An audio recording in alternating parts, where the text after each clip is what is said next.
warahmatullahi wabarakatuh. Selamat pagi murid-murid.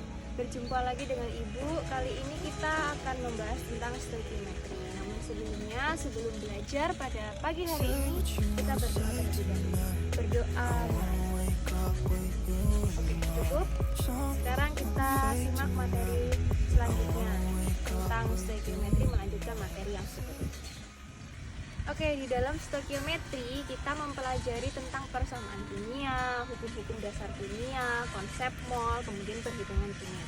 Kemarin kita sudah membahas tentang persamaan kimia. Nah, sekarang kita membahas tentang hukum-hukum dasar kimia.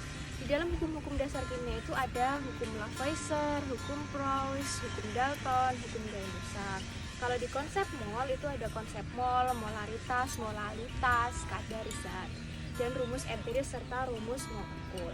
Kemudian kalau di perhitungan kimia nanti ada reaksi pembatas. Oke, kita ke hukum-hukum kimia.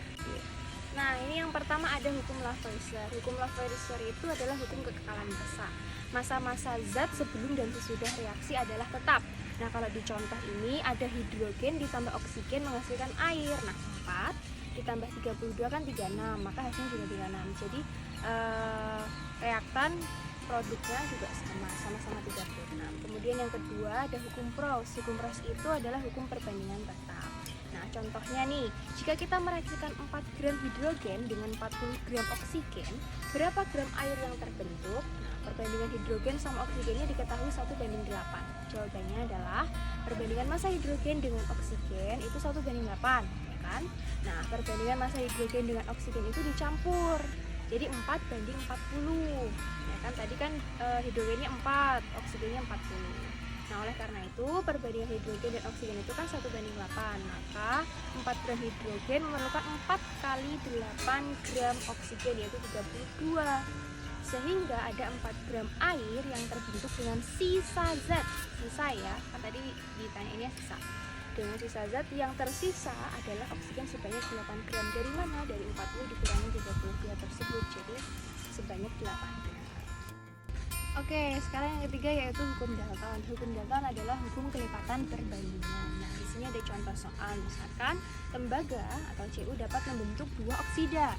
Salah satunya yang mengandung 1,26 gram oksigen yang bercampur dengan 10 gram Cu, dan oksida yang kedua 2,52 gram oksigen bercampur dengan 10 gram Cu. Nah, sekarang pertanyaannya adalah tunjukkan bahwa data tersebut menggambarkan hukum kelipatan perbandingan. Nah, kalian bisa lihat di dalam tabel. Nah, dalam tabel dijelaskan sehingga kesimpulannya dari tabel tersebut kita ketahui bahwa massa Cu pada oksida 1 dan 2 adalah sama-sama 10.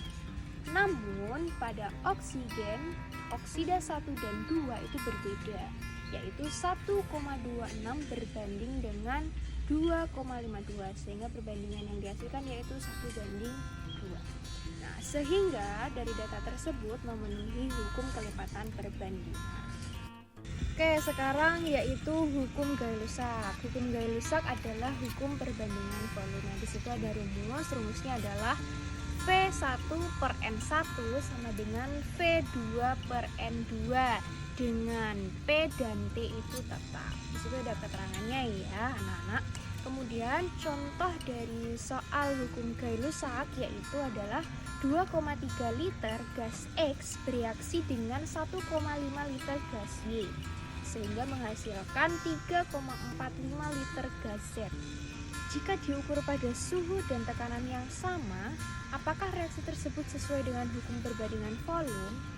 Sehingga jawabannya adalah perbandingan gas X, Y, Z. Maaf, di situ ada typo ya, harusnya X, Y, Z bukan X, Y. Itu 2,3 banding 1,5 banding 3,45 sehingga bisa dihasilkan menjadi 2:1:3.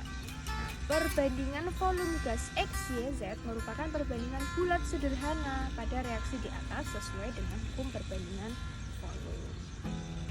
Nah, materinya sudah selesai anak-anak. Apakah di antara kalian ada yang ingin bertanya? Ya, silahkan jika kalian ada yang ingin bertanya. Kalau tidak ada, maka ibu cukupkan sekian. Nanti ibu beri tugas yang harus kalian kerjakan di pertemuan selanjutnya. Nanti ibu akan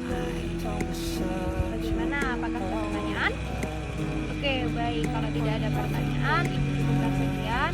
Nanti dilanjut mengerjakan tugas. Kemudian minggu depan kita akan membahas tentang konsep. Oke, sekian dari Ibu. Kurang lebih